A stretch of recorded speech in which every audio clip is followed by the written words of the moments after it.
On today's episode of Locked On Avalanche, Christmas comes early for Joel Kiviranta, and the Avs head into the break on a 3-game win streak. Well, I got to feel good about where this team is heading. New episode of Locked On Avalanche coming at you.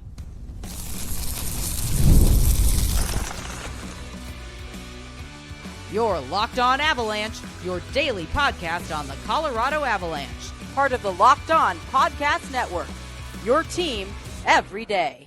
All right, everybody, welcome to the Locked On Avalanche podcast, part of the Locked On Podcast Network, your team every day. I'm your host, Chris Maselli. With me, as always, Mr. Shaggy Von Doom, Kyle Sullivan. Thank you for tuning in, making this your first listen of the day. Always appreciate it. Make sure you're following us on our social media outlets, LOPN_Avalanche on Twitter X, Locked On Avalanche on Instagram, Threads, and Blue Sky. Questions, comments, concerns, and opinions, lockedonavalanche@gmail.com. And make sure you subscribe to our YouTube channel. We'll do YouTube channel first. Subscribe to that and get notified when a new show goes live. And yes, subscribe to our subtext as well. Link to that's in the show notes below. When you do chat with Kyle and I one-on-one, we get your opinion, everything Avalanche related, which we share on this very podcast, like we'll do in a little bit. And before we get to absolutely anything, sir, anybody that's not driving, everybody stand up and clap for Mr. Von Doom, who has finished school. I'm standing up too, but I have to get close to my microphone. He has all done with his schooling. So you are now Mr. Bachelor Von Doom is, I think, the correct terminology right now. Congratulations, sir. You are completed with school. Love it. Yes, thank you very much. I'm the most eligible bachelor in the land. On multiple fronts, right? You betcha. Yes. No, very, very proud of you, man. I remember when you said you wanted to do that, go back into school and do this. And you would talk to me about, all the work that you had to do, and then you did the show on top of it. And then you're a dad on top of that. So it's like you went fully involved and fully invested in it, and you completed it. And what was your GPA? Throw that out there. Okay. Come on. Don't be humble about this. Throw it out there. What was it? I will be graduating with a 3.9 GPA, 4 course director awards, and that's almost 3 years of 4 hours of sleep and juggling all of that on top of it. And I'm extremely proud of my time and excited to see what happens next. My man. So we got to give him a raise, I guess, over here. Oh, at Locked On. So, you hear that? Dial him up, baby. All right. So let's get into this game here with the Avalanche. Their last game before the holiday break. And you always want to get that win because you're not playing until what is it? Friday, I think, is their next game. So you want to get that win. You just feel good going into that break. And not only that, it would have been your third win in a row, so that feels good as well. And we'll get to Kiviranta in a minute, but I this was a good game. I thought this was a good game to watch. It was a fun game to watch. There was a little bit of back and forth. I think the Avalanche was in command for the majority of this game, but there were moments where Seattle started to amp it up a little bit. And you like seeing the Avalanche say, no, we're going to take that momentum back from you. And they did that a couple times. One was the Nichushkin goal. It was really, McKinnon put it in the work, and just 11 seconds after they scored the goal to take the lead, McKinnon was just like, no, we're going to take this back, and gets a shot on net. Nichushkin's right there to put home the rebound. So it's stuff like that. Like, you could see Seattle trying to just do everything they could to get back in the game, and the score was tight. But again, I always go back to this when I feel good about a game and how they're playing, how they were playing this game. I felt like I was pretty comfortable that a win was going to come out of this. Well, I'm going to make you feel even better about just the overall state of the Colorado Avalanche. Sure. And we're going to rope this back to the previous 2 games against Anaheim and San Jose. You mentioned Nichushkin. This was his 4th game in a row where he scored a goal. This goes back to the Vancouver game. He scored one in Vancouver, the San Jose, Anaheim, and then against Seattle. So that's 4 games in a row that Nuke has scored a goal. That's awesome. The Colorado Avalanche currently have 42 points. That sits them in 3rd in the Central, 2 behind Minnesota Wild, where we were saying, wow, what a surprising run for Minnesota. They're sitting right 2 points behind Minnesota. And Winnipeg is sitting at 49. You are 7 points away from the Winnipeg Jets. If you would have listened to this show at the beginning of November, when and we said, "Oh yeah, if you would have said they're 7 points away from Winnipeg," we would have laughed. Now you have a brand new goalie tandem that has given this team a renewed sense of confidence. The Anaheim and San Jose game, they did not start out ideal, and then they ended up putting those games away. Same instance against Seattle. You were trailing in the second period, and Nuke had that no doubter of a goal to even it back up. And Kiwi, we'll talk about him in a minute, puts it away, an unlikely hero in this kind of game. And that's been the story so far. The confidence in this team, we talked about they don't have an identity. They're starting to find it now. You're starting to see standout performances from whoever's called up, whoever's inserted in the lineup. Like Nathan McKinnon's still getting his points. Cale Makar netted a goal in this game. Like everybody's starting to take that next step up. And going into this break, the Avalanche are absolutely rolling. They're sitting at 21-15 and 0. 21-15. We were talking about this team hovering around 500. They're 21-15 and 0. You mentioned Minnesota coming back down to earth a little bit. They've lost 4 in a row. So you're kind of nipping at there. Everybody has games in hand on the Avalanche. So I have to take a little bit with this with a grain of salt. So I'm not but I'm just happy with how the Avalanche are playing. Yeah. All that stuff obviously evens itself out as the season goes along. But teams like Dallas has 4 games in hand on you. That's crazy. I mean, that's what's up with the scheduling here, NHL. So and for your last 10 games, Avs are 7-3 and 0. Mm-hmm. If we're taking into 10-game increments, that's what you want. While the Jets, they do have a game in hand on you, but we did talk about that. We talked about, like you said, a month and a half ago, the way that the Jets are playing, the way that the Avalanche were playing. Was it feasible to catch them? You kind of were like, you do think Winnipeg was going to come down to earth a little bit, but the Avalanche just had to turn things around. And man, since that the trades came down, both of them in goal, you can just see this team has just a different mindset going out there. Like we have a chance. It always felt like with our offensive abilities, we always have a chance to win every game. But you can just tell the difference that when they have 2 guys in net that can keep you in it and not let the dam break. This team just plays differently. They just do. And you mentioned Nichushkin 4 games in a row with a goal. That graphic that they had up on Altitude, since he came back, I think he was like 4th or 5th in the league in goals scored. Yeah. So he has hit the ice skating, and that's what you need. And you mentioned, the depth guys are getting involved. Obviously, Kiviranta with the hat trick, which we'll get to. But you had Parker Kelly. Parker Kelly is starting to really get comfortable on this team, and he even drew 2 penalties in the first period. So things like that too. It's not just about scoring goals and getting assists. It's playing good defense. It's good forechecking. It's right place, right time. It's drawing penalties. And that's what you're getting from your depth guys too. Logan O'Connor had a great game, I thought, against Seattle, and good defensively had a really good game. So you're getting those things. This is around where you want to turn the tide on your season when the calendar changes, and we've seen that from the Avalanche. However many how many years in a row where January and February become their best months. February is going to be a little bit weird this year when they have that longer break because of the 4 Nation. So you want to have that now.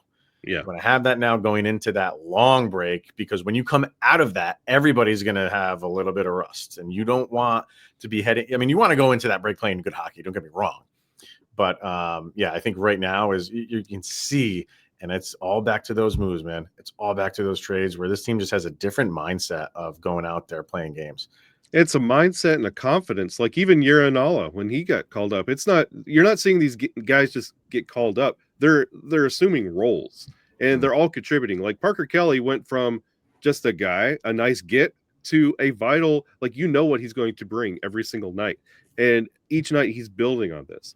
Like lines 1 through 4, it doesn't matter. You feel confident in this team, even defense. You feel good. And it's this whole reworking. We know what this team needs, and we're going to fix it. it only makes it feel better when you go play San Jose and then you face Georgie, one shot, one goal, and it's like, yeah, you know what? We got this figured out. It was a nice way to put that one to bed, and then you could still build on it, and you could see that against Seattle. By the way, last time you have to deal with the Kraken, and you're 3-0 on Seattle this year. Like, you're done. You swept the Kraken. So they could boo all they want. You handled business against the Kraken. So you're done with them. On to the next one. Who play you pretty well. At least they have in the past. I mean, I know it's a different team year to year, but they seem to have your number ever since they outed you in the playoffs. So it's good to start getting points again and going out there and that's the thing. Like the Avs didn't have that first period. What was that? Or that first period just getting your legs for an entire 20 minutes and you come out flying in the second. I think that first period, it was a good first period. Was it fantastic? No, but I mean, there were moments where you had just that onslaught. There were a couple shifts where it was just nonstop barrage of shots. Some of them were on goal, some of them were not, but you were getting shots towards the net. Power play is still a little bit of an issue. A little bit of an issue. So again, I'm not trying to make everything sunshine and rainbows. There's obviously sunshine and rainbows. There's always things that you have to work on. That is definitely still one of them. Let's get a break in. When we come back, we'll talk about that.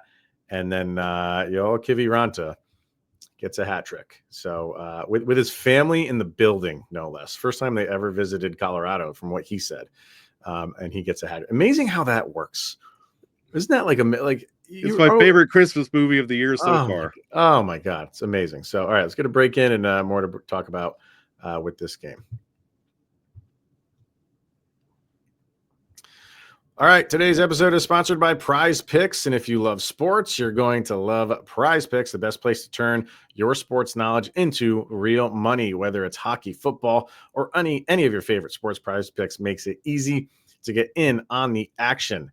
And you can now win up to 1,000 times your money on Prize Picks. Plus, this holiday season, they're giving away $30+ million in rewards during Picksmas. Who doesn't love a good Picksmas? And offering 2 free picks in December. And when your picks hit, Prize Picks makes it easy to cash out, where you can get your winnings in as fast as 15 minutes.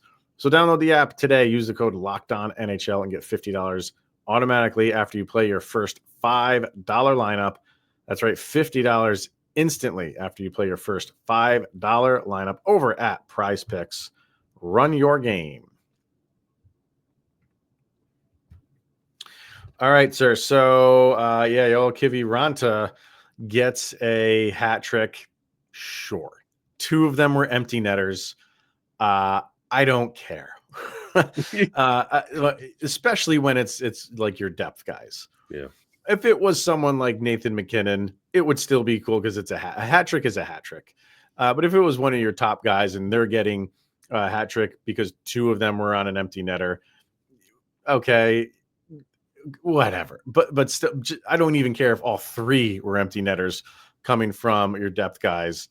And you know, he's been playing great hockey really all season. He's been fantastic this year, and he gets the hat trick. And I don't know if you kept the TV on long enough to hear his on ice interview. Did you? Or no? I did not. So obviously he was the number 1 star, and he's being interviewed on the ice. And I don't think he planned this, but I think he just started going with it, and it just came out. And he said something to the effect, I'm paraphrasing, but my last hat trick, I don't think the people here liked it very much. Oh, which is so true. So at least, you know, his most recent hat trick is in Avalanche colors, which is much better than the last one he did. And Dallas Stars fans will say, like, hey, his hat trick for us was much more meaningful. You're 100% right. I can't take that away. And it was a little bit more special because it propelled him to his career high in goals in a year. Yeah. Like, so it was one of those like LOC moments where Nathan McKinnon like purposely gave up the empty net to LOC. It's one of those where they were trying to get Kiwi, like, he's a battery on this team. He's a force, and he's never like he's not going to give you games like this all the time, but he's a presence. He's a scrappy guy. He'll get out there and do what he has to do. And you can tell this team loves Kiwi on this team. And this is where they're force feeding him those last two just so he could get the career high and a hat trick in Avalanche colors. I mean, this goes back to the confidence and this team mentality that's starting to build in Colorado. You're starting to see that come back in moments like this. Yeah, they fed him the last one. The second one was all him. That was an unassisted goal. He fought that. I don't know who had the puck in the zone for Seattle, but he kind of knocked it away from him and just into the neutral zone. And he got the first empty netter, the second goal. And then that third one, you knew they were going to try to find him. You knew, because again, like you referenced the LOC one. When guys like that get hat tricks, it's a big deal. It's a big deal. And that locker room just seems to has completely changed. Again, going back to the trades, you just have a different vibe of how this team is playing right now. And they're going out and they're showing you that. And that goes, like you said, it from every single line right now. He's taking advantage of guys like Miles Wood being out and Jonathan Drouin, although he's not playing on top line or anything like that. But you got to bump him up because you're a little bit thin down there in the depth department. So he's taking advantage. He's playing very, very well. And it goes to show like how this Avalanche team is going, and like you were talking about, like that vibe and that attitude this team has, where it's been so long since we've had the just wait until insert player name here comes back, and then this will happen. No, this is happening now with the current team, how it is. I have it like Miles Wood, let him recuperate. Drouin, let him recuperate. Like, you're not worrying about the next guy coming in, because the guys that you have coming up and filling in those roles, they're establishing themselves because of the confidence on this team. And that's the missing sauce that this team has not had for the first 2 months of the season. Mackenzie Blackwood, another solid game from him. He gives up 2, but that second one by Capo Caco was just, nobody's going to stop that. Like, that was just immediately after the puck dropped and a face-off. It just scooted to him, and he fires it. It goes between the ref's legs. Yeah. And that was just bang, bang. You can't see that one. And then the other one is just that's just a nice goal-scoring goal. So, it's crazy. Like, this is like goaltending that I want. With the goals you gave up, I'm okay with, because they're difficult for anybody to stop. And we haven't had that in Avalanche world for quite a while. So if those are the 2 goals you're going to give up, I'll take that every single game and have confidence the Avalanche are going to score 3, 4, or 5 goals in any game. Yeah, and the really cool thing about that is that second goal was on the 7th shot. And instead of and before you could even fire off a tweet that says, "Oh God, here we go again," they go back and respond. Yeah. And that's the key. How the team responds to the goals, instead of throwing their head back and, "Oh, here we go again," and everybody feeling sorry for themselves. They go right back out and respond before Ala Roach could even announce the last goal that was scored. Like, that's the difference in this team and how they're fighting for everybody on this roster. And you feel confident in the goaltending, no matter which Wood brother is out there. You really feel good. And it's not like Vezina quality goaltending. It's enough to keep you in the game. And that's the difference maker. Now, we mentioned the power play. It's still a problem. I mean, you went 1 for 5, I believe, or 1 for 4. And they were giving you every power play opportunity on that first and second. Which one was it? Was it the first one or the second one they scored on? I think it was this. Where's your goals? They were giving out penalties in that first period. Like, it was early into that first period. That's what I mean. There were I think they had 4. I think we're all 4 in the first period. Now that I'm thinking about it, I don't know if there was another penalty for Seattle after the first period. I think all 4 were in the first. You got 3 in the first, 1 in the Okay. second. Okay. So, and those first 2 power plays were so close together. I can't remember off the top of my head right now because the game just ended. If that power play goal was the first or second one. For some reason, I think it was the second one. Whatever. It doesn't matter. But even, okay, now I love the altitude guys. I think they do a great job. I think, they're fair for the most part, but they clearly lean, towards the Avalanche. We do the same thing. When like Mosier, guys like Mosier are calling out on the broadcast that you're doing the same thing too much on the power play, you have officially gone too far and you are now doing the same thing too much on the power play. When he's calling it out, time to change it. So I don't, and it's all in the zone entries and it's all in the drop back pass. It's got to change. It just, and not fully and 100% forever. I've always said this, and you sit here with me when we talk about this all the time. Just throw in something else to give the defense a different look, a different wrinkle, because you're not doing that. And they even said it on the broadcast. Teams are prepared for this. Teams know what you're going to do, and they also know you're not going to do anything different.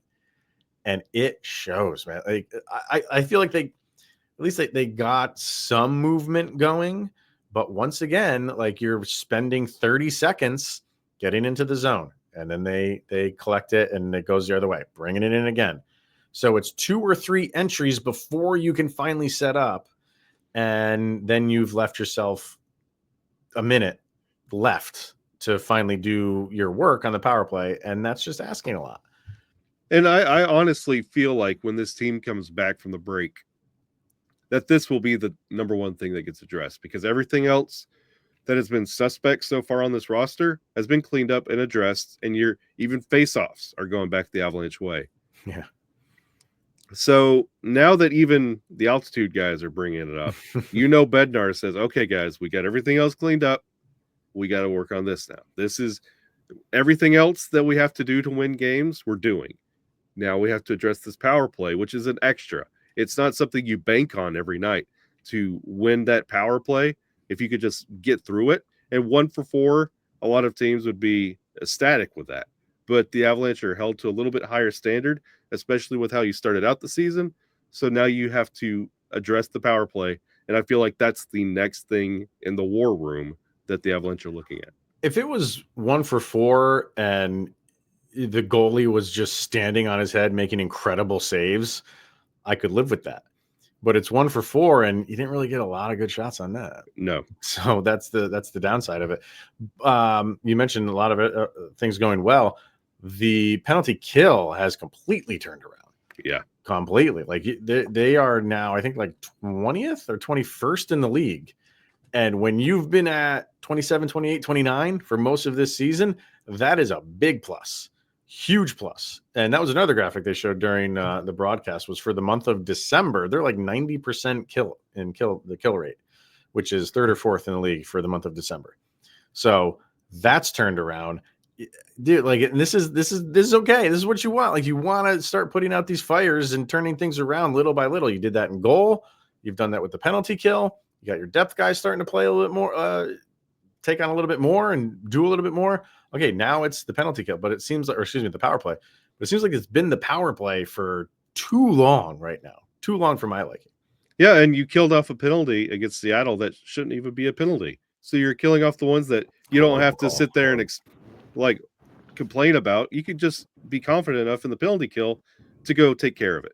Yeah. Now the power play is the number one thing, the only thing right now the Avs have to address. Yeah. So, I mean, overall, I liked this game for the Avs. I thought it was a fun game to watch. Like I said, the Kraken gave him a little bit of a run for a little while, made the game interesting. The score might not be indicative of that if you just look at that, but clearly it's 2 empty netters that they had to put in to make this just kind of a runaway in the end. But it was a fun game. It was a fun game, and you had where we got, so just going through the box score, Nichushkin with the goal. Parker Kelly did get an assist. McKinnon with 2 assists, so he expands his overall lead in the league. Kiviranta with the 3 goals. Mikko with 2 assists. He was maybe happier than Kiviranta was. If you saw him on the bench, he was ecstatic. Kiviranta is so just calm, cool, collected. Yeah. He's just monotone. And you saw Mikko could not get the smile off his face. He was so happy for him. Makar with a 3-point night, 1 goal, 2 assists for him. And those are the only points on the defensive side. So, and then Blackwood with 17 out of 19. That's an .895 save percentage. But whatever. Trade him. Making saves. Get him out. Get him out. Fire Bednar. Yep. Fold the team. But he's making saves where you need him to make saves. So he's been fantastic since he's been here. So, all right, let's get our last break in. And Scott Wedgwood, the other goalie, said he did an interview in the locker room over the weekend. And he talked about his helmet and one helmet that is coming that he hasn't worn yet, and then one for next year.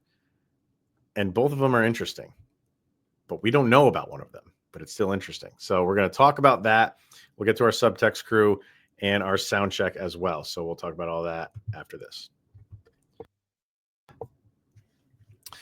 All right, we're going to hear from FanDuel. The NFL playoffs are almost here, Kyle, but it's not too late to get in on the regular season action with FanDuel, America's #1 sportsbook. And right now, new customers can finish the season strong with $250 in bonus bets if your first $5 wins. FanDuel has so many ways for you to pick up a W. If you love betting on which players will score a touchdown or how many points each team will score, you can do that right over at FanDuel. What are we thinking? We got 2 more weeks. Avalanche, Broncos. It's Bengals week. I know. And are the Bengals officially out of it? They're coming back. They're coming on strong. Like they've played good football most of the year, just on the downside of most of these games, but they're not an easy team to beat. Broncos, just 1 more win and they are in. They don't have to rely on anybody, but they're going to be crawling to the finish line here. You going to put that money on the Broncos this week? There's some magic around this Broncos team. I feel like it's time. 2016. It's been a long time. It's been a while. That game on Thursday was just crushing. Those are that's the difference right now. Like those are the games that old Bronco teams would win. They got to start winning those games. So hey, throw your money down on the Broncos for this one and get those $250 in bonus bets. Just visit FanDuel.com. Join today. That's FanDuel.com for your chance at $250 in bonus bets. Make every moment more with FanDuel, an official sportsbook partner of the NFL.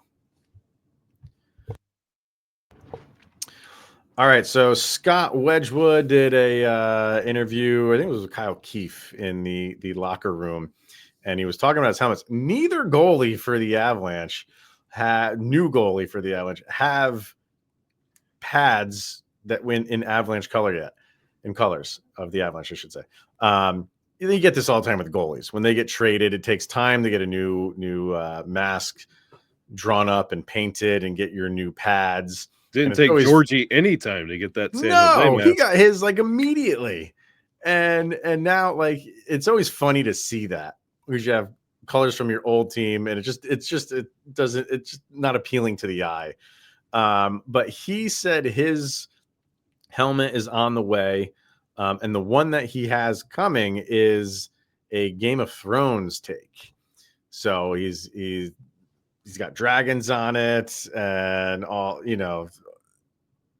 kind of, whatever characters. I think he mentioned which character. I can't remember which ones he said he had in the from the show, but there's going to be characters on the show for that mask. Can't wait to see that one. That's going to be cool. Kudos for keeping that fandom going after that last season. I know. That was so bad. But he also said he's already got plans for next year's helmet, and he would not tip at all what that is going to be. He even used the phrase, "It might break the internet." I don't know about that, but when you use that phrase, you're like, okay, what do you have planned here for next year? He said he's super excited for that one. But he wouldn't say what it is. And I'm wondering if we can take a guess here on what we actually think it could be. Oh, I know. You're in the know. if you're going to break the internet, something that hasn't been done in hockey, what goalie mask would break the internet more, especially with the news that we just received? A bluey mask. I thought the same exact thing. I thought the same exact thing. But man, would he go from Game of Thrones to Bluey? I'm not saying that's a downgrade, but that's just two different worlds we're living in right now. It better not be Superman. Just don't do that, Wedgwood. Please. I mean, if he's going like Game of Thrones style, like he must be in. I've seen, and he showed like a lot of his other helmets. Like he's got some really cool looking helmets from all the teams that he's like. played. I could get the White Walkers and stuff, but from Game of Thrones, I think that's who he said it was going to be on. Yeah. Oh, it's the King. I'm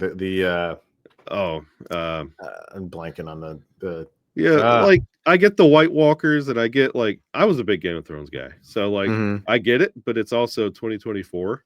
It is a little weird that it's but it'd be like me coming out with a Harry Potter mask. Yeah, but it lingers though. Things like Game of Thrones and Harry Potter and all, like they have staying power. But when he said I just dragons and stuff like that on a hockey mask is probably going to be pretty cool looking. Yeah, I don't know.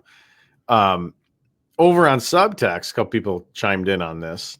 Cody, and I've tweeted about it.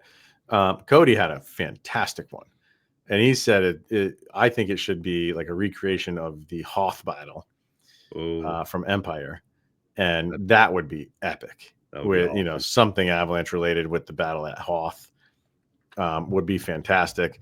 Vargar responded to that and said, and this makes a lot of sense, put Wedge on there. Put Wedge Antilles in there. Ooh. Right? Or put Wedge from Final Fantasy. You know what? See, because I was thinking like Sephiroth from Final Fantasy. That would be cool. I don't think anybody's ever done that. That would be awesome. But Wedge would be, I mean, that makes all the sense in the world. Yeah. Putting Wedge on there from Star Wars. That would break the internet because it would be like his mask would be like his helmet. Right. Yeah. Yeah. How cool would that be? How cool would that be? Like the actual helmet is Wedge helmet, right? Love it. So I think both of those are awesome. If you're just going off of like the hockey and cold motif, maybe not, it's not in the realm of Bluey, but it's animated.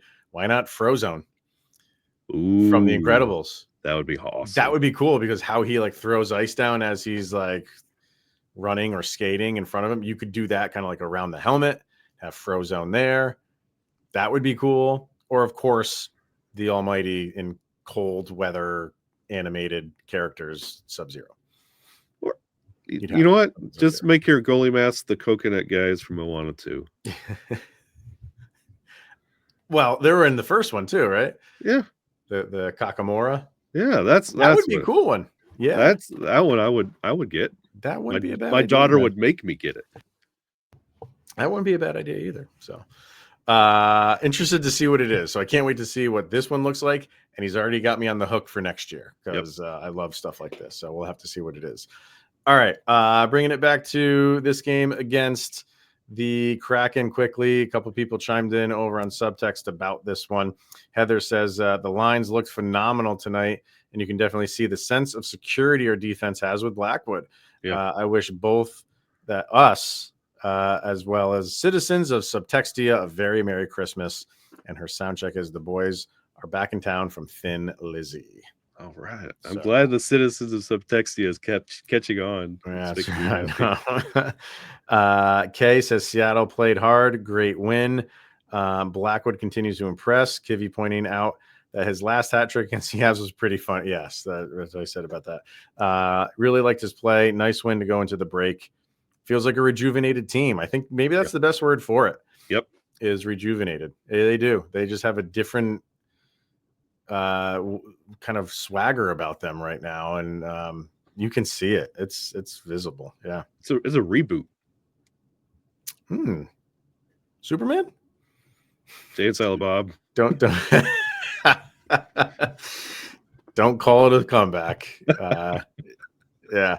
And Dan says, great game. Avalanche looked in charge through 60. Definitely a few turnovers we'd like to have back, especially the drop back or the drop pass to Seattle that led to the goal. Love to see the improved goaltending. Go Avs, go! Yeah, I think most people are happy about how the Avs. And again, you go into the Christmas break and you're not playing for 5 days. You feel good about it. So let's get to our sound check and wrap this thing up. This is where Kyle and I pick one song each that best summarizes the most recent game. Put these songs up on a playlist over on Spotify, which you can follow along. Just search and follow the soundtrack. LOA Soundcheck Volume number 4. What do you got for this one, sir? This one is a cover Ooh. of a really good song. And you know what? Come back to me. This might be the top 3 Batman movie. But if you watch The Batman with Robert Pattinson, the song played all the time in it. But I'm going to go with the cover of Something's in the Way by a band called Avatar. They cover this. Yeah. I love them. Used to be buddies with them. Yeah. Just for the line of "It's okay to eat fish because they don't have any feelings." And you just had a 3-course meal with a Seattle Kraken, and you took care of them. They're done. No more Kraken. You don't. You probably won't have to see them in the playoffs. So they're done. Seattle is done. Fish are friends, not food. So I heard. It's true. Nemo. Yeah, it's true. I like it. I love it. I like that one. I initially picked one song, and then during the course of this episode, I realized actually the song that comes right after that in the same album maybe is a little bit better. I initially had Alter Bridge's Come to Life, which I could put on there, but the song right after that is called Brand New Start. Yeah. So I think I'm gonna go with that one. Because kind of like what they were saying over on Subtext, it's what it feels like right now. It feels like the rejuvenation, I think, is the perfect word for it. It does. It almost feels like a new start to the season for the Avs, and they're just playing different. And maybe it just everything clicked at the right time for those trades to be made. Maybe that just kicked the team into high gear. All right, now we have no more excuses. Now we have the guys that we're going with for the rest of the year. It's either put up or shut up. And at least to start this new era with these 2 goalies, it's been more good than bad, way more good than bad. So it has felt kind of like a fresh start. So I'll go with that. And then in hindsight, to the naysayers, you want to make sure that the Avs made these moves at the right time. You were hoping they're not gunning to the wrong holiday. We were hoping these moves would have been done by Thanksgiving. Wasn't there. By Christmas, this is what you wanted by American Thanksgiving. So yeah, when it's all said and done, we're going to look back at this point in time, and maybe the moves were made at the right time, and the Avs were able to climb their way back up to where they should be. But then too little, too late. We'll see. But where the Avs are right now, this is what we were anticipating when the season began. I think you wanted those moves by Thanksgiving. It's tough to make those moves by Thanksgiving. Yeah.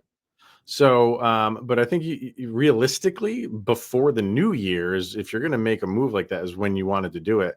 And he did it well before that.